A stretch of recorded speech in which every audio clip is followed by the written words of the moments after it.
Hello दोस्तों, जय भीम, जय संविधान, जय लोकतंत्र, जय भारत।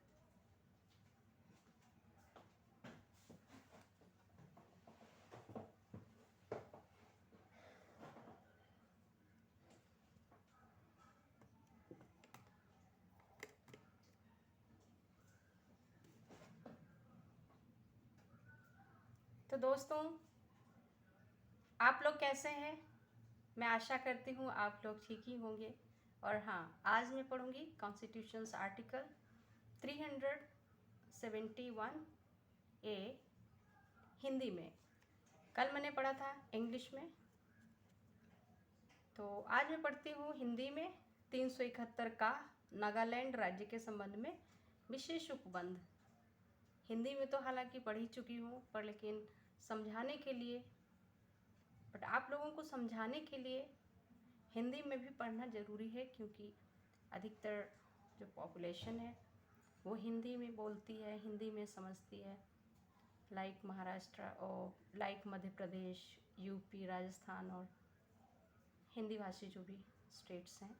और मैं इसलिए हिंदी में पढ़ूंगी ताकि ग्रामीण क्षेत्रों में रहने वाले हमारे भाई बहनें हैं, पढ़ने वाले स्टूडेंट्स हैं, वे भी हिंदी में समझ सके अच्छी तरह से एक एक अनुच्छेद के बारे में। तो ठीक है, चलें स्टार्ट करें। ओके।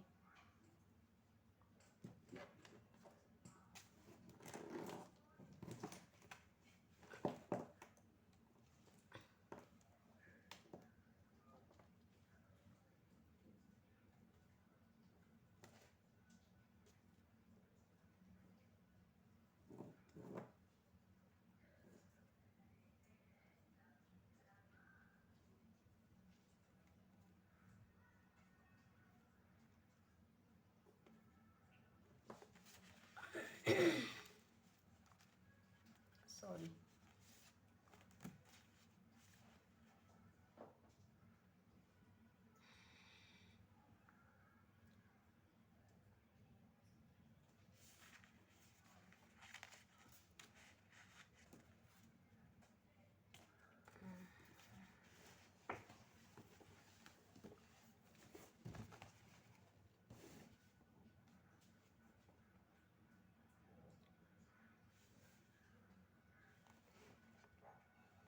तो मैं अब हिंदी में पढ़ लेती हूँ इस अनुच्छेद को।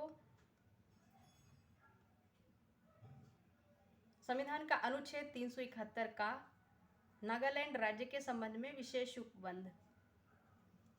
नंबर 1, इस संविधान में किसी बात के होते हुए भी नंबर का निम्नलिखित के संबंध में संसद का कोई अधिनियम नागालैंड राज्य को तब तक लागू नहीं होगा जब तक नागालैंड की विधानसभा संकल्प द्वारा ऐसा विनिश्चय नहीं करती है।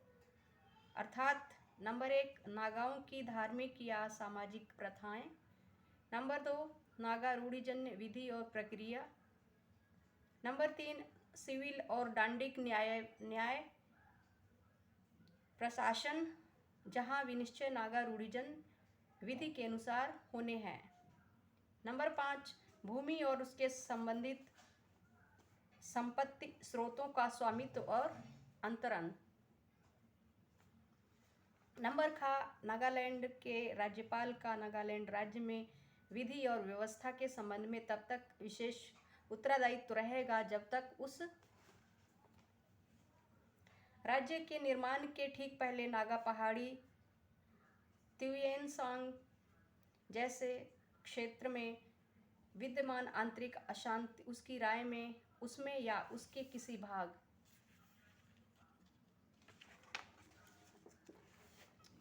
भाग में बनी रहती है और राज्यपाल उस संबंध में अपने कृत्यों का परिवहन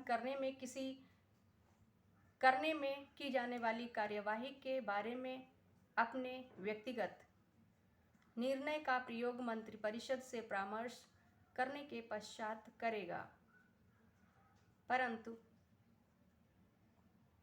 यदि ये प्रश्न उठता है कि कोई मामला ऐसा मामला है या नहीं जिसके संबंध में राज्यपाल से इस उपखंड के अधीन अपेक्षा की गई है कि वे अपने व्यक्तिगत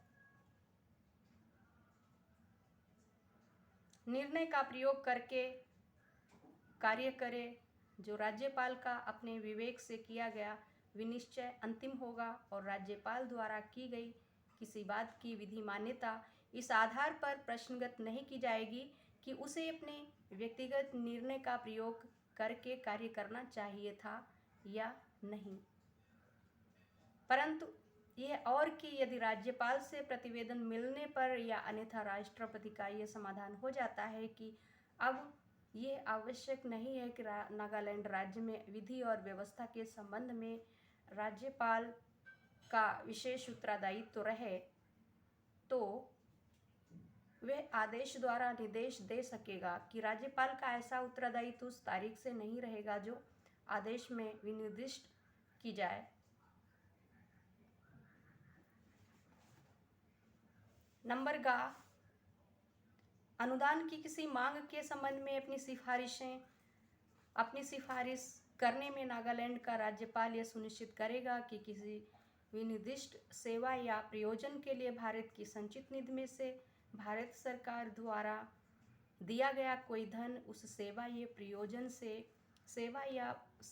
प्रयोजन से संबंधित अनुदान की मांग में ना कि किसी अन्य मांग में सम्मिलित किया जाए। नंबर घ, उस तारीख से जिसे नागालैंड का राज्यपाल इस निमित्त लोक सूचना द्वारा विनिर्दिष्ट करे,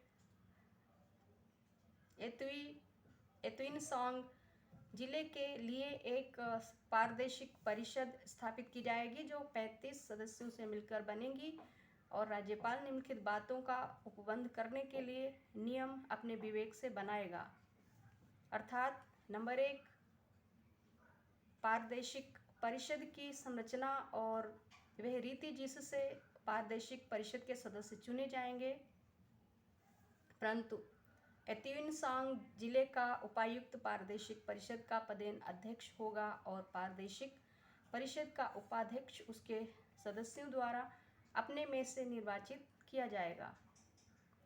नंबर 2, प्रादेशिक परिषद के सदस्य चुने जाने के लिए और सदस्य होने के लिए अर्हताएं। नंबर 3, प्रादेशिक परिषद के सदस्यों का पदावधि और उनको दिए जाने वाले वेतन और भत्ते यदि कोई हो तो। नंबर 5, नंबर 4, प्रादेशिक परिषद की प्रक्रिया और कार्य संचालन। नंबर 5, प्रादेशिक परिषद के अधिकारियों और कर्मचारी वर्ग की नियुक्ति और उनकी सेवाओं की शर्तें। और नंबर 6, कोई अन्य विषय जिसके संबंध में प्रादेशिक परिषद के गठन और उसके उचित कार्यकरण के लिए नियम बनाने आवश्यक हैं। नंबर 2, इस संविधान में किसी बात के होते हुए भी नागालैंड राज्य के निर्माण की तारीख से 10 वर्ष की अवधि तक या ऐसी अतिरिक्त अवधि के लिए जिसे राज्यपाल प्रादेशिक परिषद की सिफारिश पर लोक अधिसूचना द्वारा इस विनिर्दिष्ट करे। नंबर 2 का त्युइनसांग जिले का प्रशासन राज्यपाल द्वारा चलाया जाएगा। जो त्युइनसांग जिला है उसका जो प्रशासन है किसके द्वारा चलाया जाएगा? राज्यपाल के द्वारा। नंबर का, जहाँ तक भारत सरकार द्वारा नागालैंड राज्य को संपूर्ण नागालैंड राज्य की आवश्यकताओं की पूर्ति के लिए कोई धन दिया जाता है, वहाँ राज्यपाल अपने विवेक से त्युइनसांग जिले और शेष राज्य के बीच उस धन के सामयपूर्ण आवंटन के लिए प्रबंध करेगा। नंबर गा, नागालैंड विधानमंडल का कोई अधिनियम त्युइनसांग जिले को तब तक लागू नहीं होगा जब तक राज्यपाल प्रादेशिक परिषद की सिफारिश पर लोक अधिसूचना द्वारा इस प्रकार निर्देश नहीं देगा और ऐसे किसी अधिनियम के संबंध में ऐसा निर्देश देते हुए राज्यपाल यह निर्दिष्ट कर सकेगा कि वे अधिनियम त्युइनसांग जिले या उसके किसी भाग को लागू कर होने में ऐसे अपवादों और उपांतरणों के अधीन रहते हुए प्रभावी होगा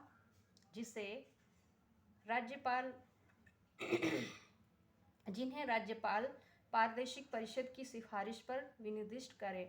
परंतु इस उपखंड के अधीन दिया गया कोई निर्देश इस प्रकार दिया जा सकेगा कि उसका भूतलक्षी प्रभाव हो।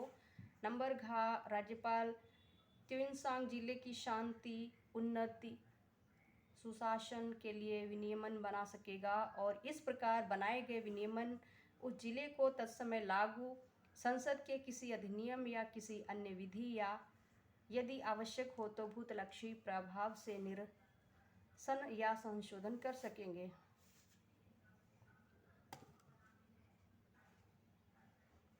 निरसन या संशोधन कर सकेंगे।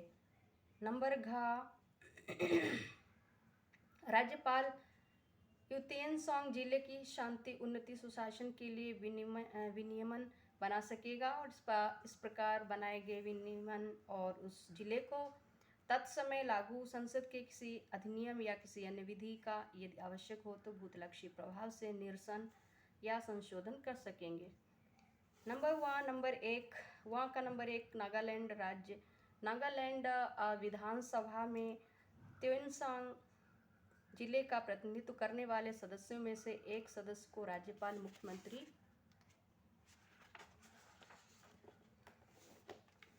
की सलाह पर त्युइनसांग के लिए कार्य मंत्री नियुक्त करेगा और मुख्यमंत्री अपनी सलाह देने में पूर्वोक्त सदस्यों की बहुसंख्या की सिफारिश पर कार्य करेगा।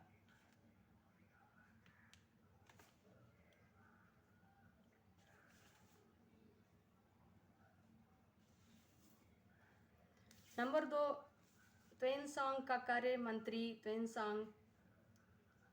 त्युइनसांग जिले से संबंधित सभी विषयों की बाबत कार्य करेगा और उनके संबंध में राज्यपाल के पास उसकी सीधी पहुंच होगी, परंतु वह उनके संबंध में मुख्यमंत्री को जानकारी देता रहेगा।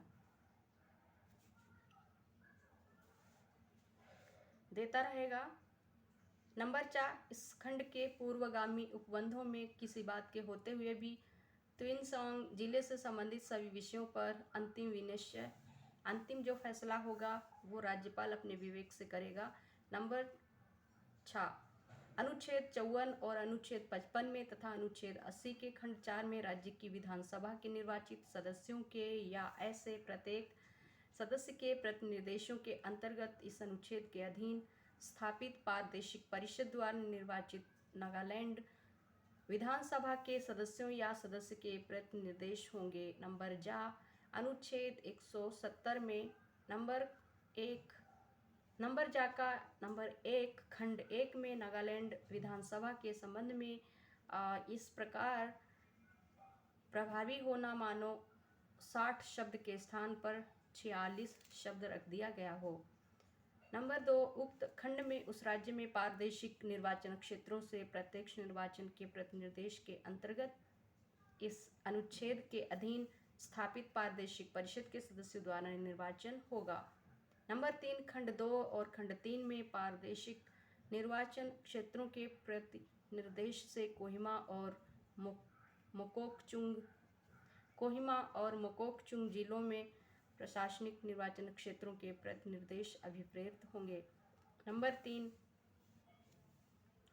यदि इस अनुच्छेद के पूर्वगामी उपबंधों में से किसी उपबंध को प्रभावी करने में कोई कठिनाई उत्पन्न होती है तो राष्ट्रपति आदेश द्वारा ऐसी कोई बात जिसके अंतर्गत किसी अन्य अनुच्छेद का कोई अनुकूलन या उपांतरण है कर सकेगा जो उस कठिनाई को दूर करने के प्रयोजन के लिए उसे आवश्यक प्रतीत होती है, परंतु ऐसा कोई आदेश नागालैंड राज्य के निर्माण की तारीख से 3 वर्ष की समाप्ति के पश्चात नहीं किया जाएगा। स्पष्टीकरण, इस अनुच्छेद में कोहिमा, मोकोकचुंग और त्युइनसांग जिलों का वही अर्थ है जो नागालैंड राज्य अधिनियम 1962 में है। तो ठीक है दोस्तों, ये तो हो गया हिंदी में 371 का के बारे में। अब मैं दूसरा पढ़ूंगी 371 खा, असम राज्य के संबंध में विशेष उपबंध, और 371 गा, मणिपुर राज्य के संबंध में विशेष उपबंध। तो ठीक है दोस्तों, आज के लिए इतना ही। जय भीम, जय संविधान, जय लोकतंत्र, जय भारत। संविधान को पढ़ते रहें और संवैधानिक शिक्षा जागरूकता को घर घर पहुंचाते रहें, यही मेरा लक्ष्य है और आप लोगों का भी यही लक्ष्य होना चाहिए, प्राथमिक लक्ष्य यही होना चाहिए। तो ठीक है, थैंक यू, बाय।